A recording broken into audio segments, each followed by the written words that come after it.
मित्रों, नमस्कार।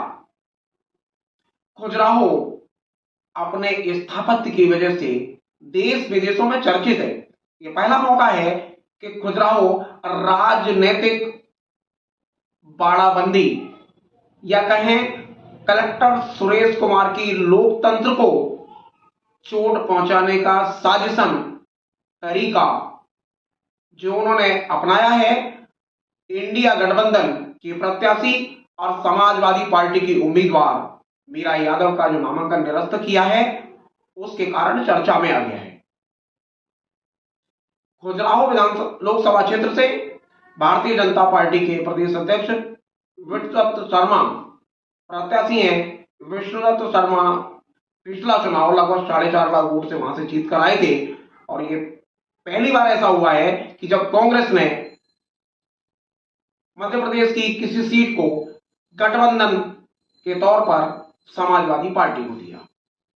समाजवादी पार्टी का प्रत्याशी क्यों असफल हुआ, क्या कानूनी कमियां रही या सीधी सीधी कलेक्टर सुरेश कुमार की भूमिका सामने आ रही है, मामला न्यायालय में जाने तक की बात भी है। दूसरी ओर भारतीय जनता पार्टी के ने प्रशासन और भारतीय जनता पार्टी के घालमेल से वहां जो बकाया 14 प्रत्याशी हैं, जिनमें सबसे महत्वपूर्ण प्रत्याशी हैं कमलेश पटेल, बहुजन समाज पार्टी के खजुराहो क्षेत्र से प्रत्याशी हैं। उसके बाद एक महत्वपूर्ण प्रत्याशी हैं पूर्व आईएएस आरबी प्रजापति, जो ऑल इंडिया फॉरवर्ड ब्लॉक के चुनाव चिन्ह पर चुनाव लड़ने जा रहे हैं। आपको बता दें कि ऑल इंडिया फॉरवर्ड ब्लॉक वह पार्टी है कि जिसकी स्थापना सुभाष चंद्र बोस ने की थी, जिन नेताजी के नाम से कहा जाना जाता है। अंतरराष्ट्रीय स्तर पर उन्हें नेताजी के नाम से जाना जाता है। उन्होंने एक नारा दिया था, तुम मुझे खून दो मैं तुम्हें आजादी दूंगा। वही स्थिति खजुराहो में बन गई है। खजुराहो में फॉरवर्ड ब्लॉक के प्रत्याशी रिटायर्ड आईएएस आरबी प्रजापति वही बात कह रहे हैं। अभी उनकी मध्य प्रदेश के कांग्रेस अध्यक्ष जीतू पटवारी से मुलाकात हुई है और मुलाकात में उन्होंने कहा है कि उन पर दबाव बनाया जा रहा है, उन पर फोन आ रहे हैं कि वे अपना फॉर्म विड्रॉ कर लें। स्थितियां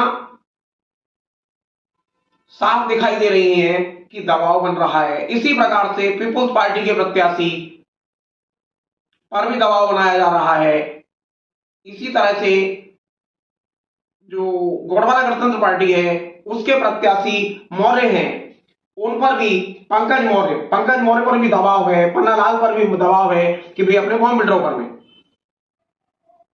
लेकिन लगातार चर्चा में आने के कारण क्या स्थितियां बनती हैं, सोमवार 3 बजे तक मालूम पड़ेगा। अभी लगभग 16 घंटे का समय है। 16 घंटे के बीच राजनीति क्या परिवर्तन करती है, क्या बदलाव आते हैं, क्या अखिल भारतीय फॉरवर्ड ब्लॉक के प्रत्याशी आरबी प्रजापति को कांग्रेस समर्थन देती है, सपा समर्थन देती है, क्योंकि अभी राजनीतिक माहौल इस प्रकार का है कि संभावना पूरी ओर आरबी प्रजापति की ओर सारी विपक्षी पार्टियों का ध्यान है। भाजपा की कोशिश है कि किसी तरह भी वहां प्रत्याशी कम हो जाएं और भाजपा यह सीट आसानी से चुनाव मैदान में निकाल ले। बसपा के प्रत्याशी की भी बात चर्चा में आई है कि बसपा के प्रत्याशी कमलेश पटेल का फोन बंद है और वो बसपा की चीफ मायावती से मिलने गए हुए हैं। मध्य प्रदेश के प्रदेश अध्यक्ष रमाकांत पिप्पल से जब हमने बात करने की कोशिश की तो रमाकांत पिप्पल ने इस विषय में कोई बात नहीं की। जब हमारी ग्वालियर चंबल संभाग के कोऑर्डिनेटर गंभीर सिंह से बात हुई तो गंभीर सिंह का केवल इतना बोलकर उन्होंने फोन काट दिया कि ग्वालियर चंबल संभाग के विषय में बैठकें चल रही हैं, अभी हम खजुराहो के विषय में आपसे कुछ नहीं कह पाएंगे। स्थितियां सामने हैं। लोकतंत्र के साथ कैसा मजाक हो रहा है, इसे हम और आप सब देख रहे हैं। खजुराहो अंतरराष्ट्रीय स्तर पर स्थापत्य कला के बाद राजनीतिक गुलाटियों और प्रशासन के नकारापन के कारण चर्चा में आ गया है। दूसरी ओर आज शाम को प्रधानमंत्री नरेंद्र मोदी जी जबलपुर में रोड शो कर रहे हैं।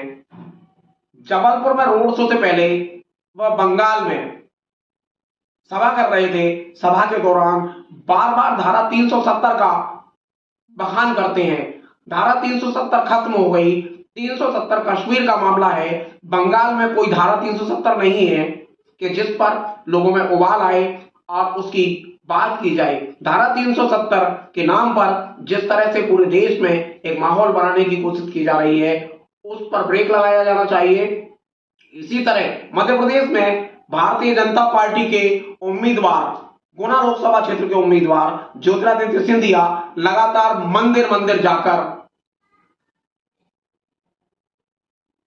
नतमस्तक हो रहे हैं और सनातन की बात कर रहे हैं।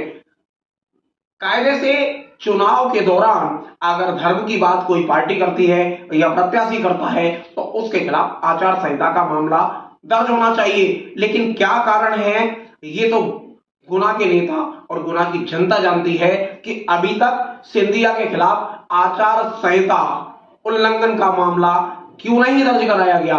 क्या प्रशासन सो रहा है या विपक्ष के नेता, चाहे वो कांग्रेस के हों, चाहे समाजवादी पार्टी के हों या किसी भी दल के हों, चुप क्यों हैं? ये रहस्य गुना लोकसभा क्षेत्र को लेकर है।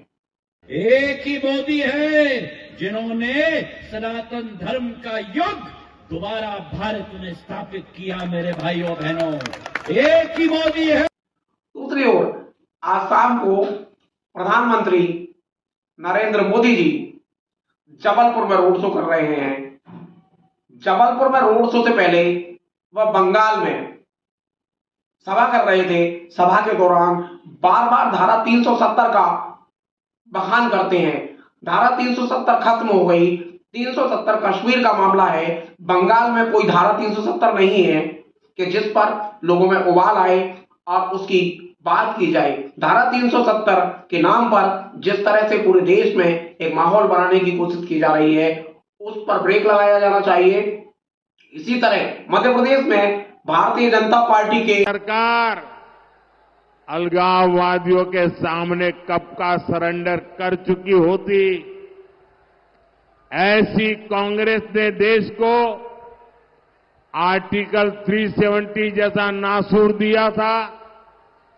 आज जब भाजपा की मजबूत सरकार ने आर्टिकल 370 की दीवार को हटा दिया तो कांग्रेस को दर्द हो रहा है, चिल्ला रहे हैं, आंसू बहा रहे हैं। इसके साथ एक ग्वालियर में कलेक्टर रुचिका चौहान का आदेश सामने आया है। रुचिका चौहान ने नव संवत्सर पर होने वाले कार्यक्रमों के लिए अनुमति नहीं दी है। आचार संहिता की बात कहते हुए उनका कहना है कि आचार संहिता के दौरान इस प्रकार के आयोजनों को अनुमति नहीं दी जा सकती।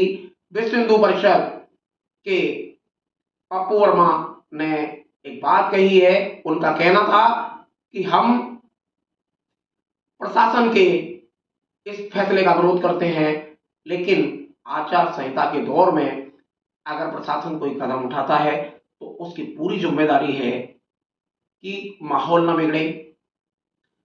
दूसरी बात, प्रशासन इस प्रकार की किसी गतिविधि को होने से रोकता है कि जिससे चुनाव के माहौल में पार्टियों के उम्मीदवार इस प्रकार के कार्यक्रमों से दूर रहें और राजनीतिक माहौल को धार्मिक परिवेश में गड्ढाबंद न होने दिया जाए। ये स्थितियां हैं। और कल सोमवार को मध्य प्रदेश के मुख्यमंत्री भी ग्वालियर के दौरे पर आ रहे हैं। भाजपा के प्रत्याशी के समर्थन में वह ग्वालियर में महिला मोर्चा की बैठक में भाग लेंगे, कार्यकर्ता सम्मेलन में भाग लेंगे और वो ग्वालियर में फक्कड़ बाबा आश्रम पर एक जनसभा को भी संबोधित करेंगे। चुनाव का दौर शुरू है।